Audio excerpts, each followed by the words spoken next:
All right, Shabbos, say good morning. Good morning. Let us begin. So we are starting Mesillas Yesharim today, Parak Yotes, chapter 19 of Mesillas Yesharim, titled Beber Chalki HaChasidus. So in chapter 18, we discussed the concept of Chasidus, the concept of a Chassid being one who is in love with HaKadosh Baruch Hu, and that love manifests itself in a desire to exceed expectations, to not only do that which is required, but to go above and beyond for the one I love. So writes Tzara Michal as follows: Chalki HaChasidus Harashim.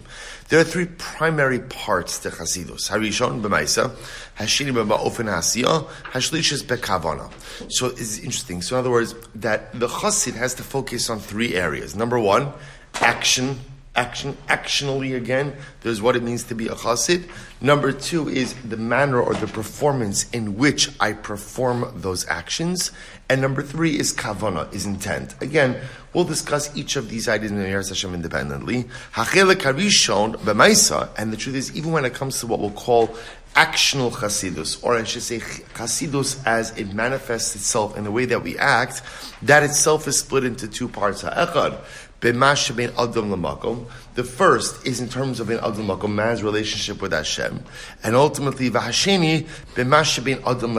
second is between man and his fellow. So I will say, so multiple divisions in Chasidus. Let's analyze. Hachelek harishon sheberishon. So we'll say, so that we'll call it, part 1.1 in Chasidus.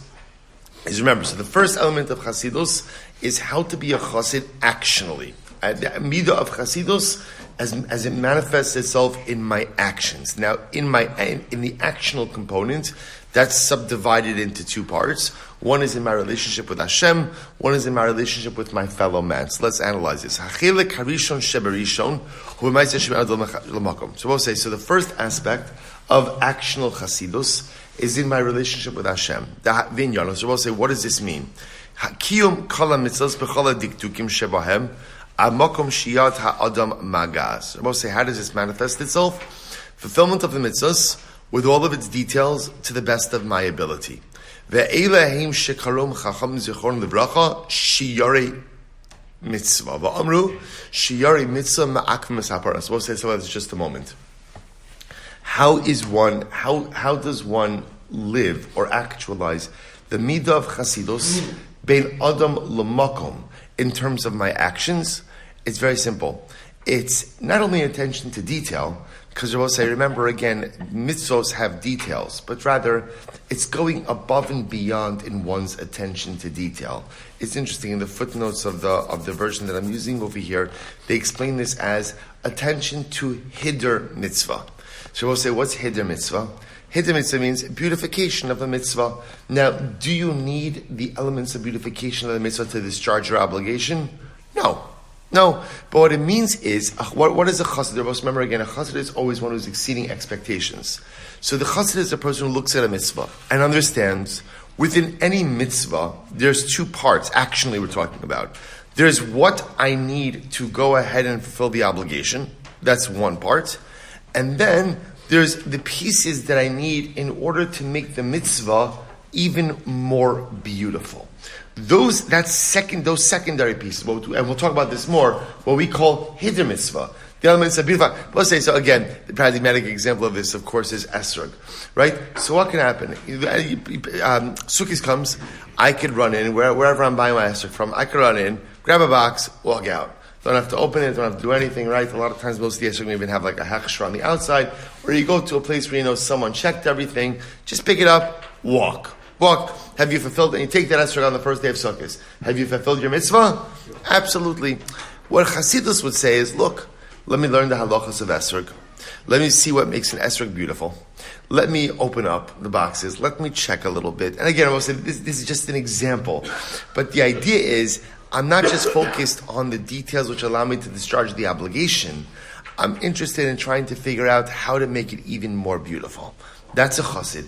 So chasidus, in an actional sense, ben adam lamakom, manifests itself in the performance of hider mitzvah, the pieces which beautify the mitzvah.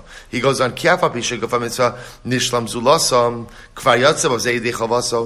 the truth is, even though I've already fulfilled the basic mechanistic details which allow me to go ahead and biyotzei my mitzvah. Chinezeh lechalamon Yisrael acha chasidim ein lam el laharbos b'ashlamasam v'lo lama'it b'hem klal. Chassidus says, go above and beyond. Chassidus says, do a little bit more. Chassidus says, even though you're right, you've done all the details you need in order to go ahead. And I'll give you a good example, right? So how does a chassid daven? So a chassid will daven, okay, I'm going to say the tefillos, I'm going to daven with kavana. Again, those are all the details. And I'll say, so maybe there's an element to also making sure that I say Tehillim every day. Tehillim. Make sure to have a Sefer Tehillim, say a couple of kapitlach. Not that you have to be in a rush to finish Sefer Tehillim every single month or whatever you do, but the Laisa again, a chassid says there is a required avenue of dialogical connection. And now again, I want to go a little bit above and beyond. I want to exceed expectations. So what am I going to do? I'm going to say a kapitel of Tehillim every single day as an additional form of dialogue with my Creator. That's the chassid, the hidden mitzvah. So he goes on. He says, now both say, so remember again. So we're focusing over here now on the first, we'll call it the first element, or the first aspect of chasidus, which is chasidus in the realm of maisa, becoming a chassid in the realm of action.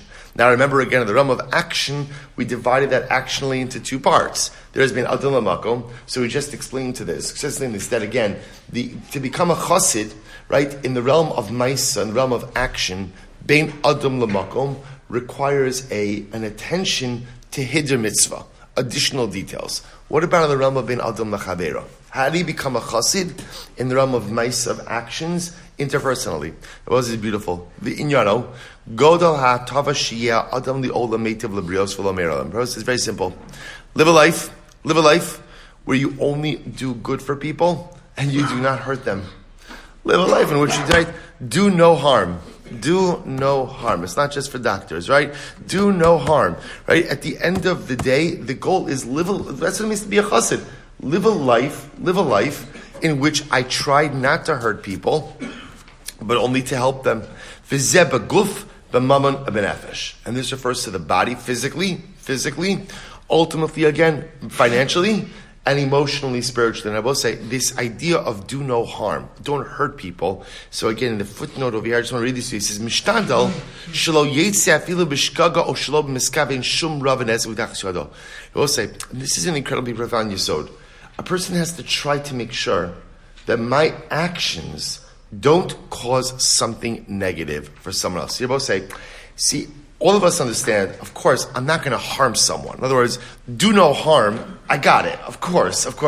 I'm going to try not to do anything that directly harms you, physically, financially, or emotionally, spiritually. This is even a little bit deeper.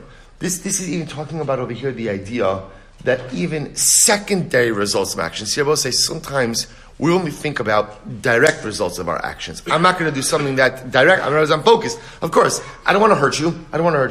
We don't realize that says sometimes we do things, and those actions themselves have ripple effects. And it's the ripple effect that hurts someone else. It's not the direct action. It's the ripple effect that causes harm. So the chassid says, okay, let me really think about how I'm living and what I'm doing. I'm about to say something, right? I'm about to do something. Can this action, can this dibor, can this speech, let's call it action because this is Maisa. Can this action either directly or indirectly hurt another person, physically, financially, or emotionally, spiritually? That's how a chassid thinks about say.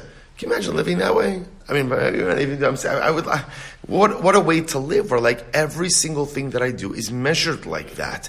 Can this have a potential negative effect on someone else? If it cannot, I'll do it. If it can, I'm going to abstain. He goes, Baguf, now he explains each of these categories. Baguf, this is so beautiful. What does it mean physically? So physically, I want to make sure to help every person to the best of my ability and to lighten their load. Such a beautiful lashon, to lighten their load. This is what it means, to carry the yoke with your friend. To be the kind of person who is there for others. So if you notice, by the way, this is not only that I shouldn't harm people. The chassid is looking for ways to, by definition, bestow benefit upon people. How could I help? How could I make someone else's life a little bit easier? How could I pitch in? How could I bear the yoke? And if something detrimental is happening to my friend, begufo, physically, and I could stop it, or remove it, yitrach kidei la'asoso. I'm going to do whatever I can in order to help. That's my goal. My goal is to also say, so again, he's starting, remember again, because to the chassid, it doesn't start from the negative, it starts from the positive. The first part of what we'll call actional chassidus ben adam lechavero means, what can I do to help you? What can I do to help you? What can I do to lighten your load? What can I do to help you through life? What can I do to bestow good upon you? That's physically. B'mamon, l'sayu kasher tasig yado. So to help a person with his finances. In other words, we'll say, what that means is to help an individual experience financial bracha, and to prevent financial loss whenever I can. The chol shekain sheyarchekhu mikol minei nizakin sheyacholnu lavo machmaso. The Bible says certainly to distance from the other any type of detrimental realities or effects which could occur. Bein liyachid, bein l'rabim.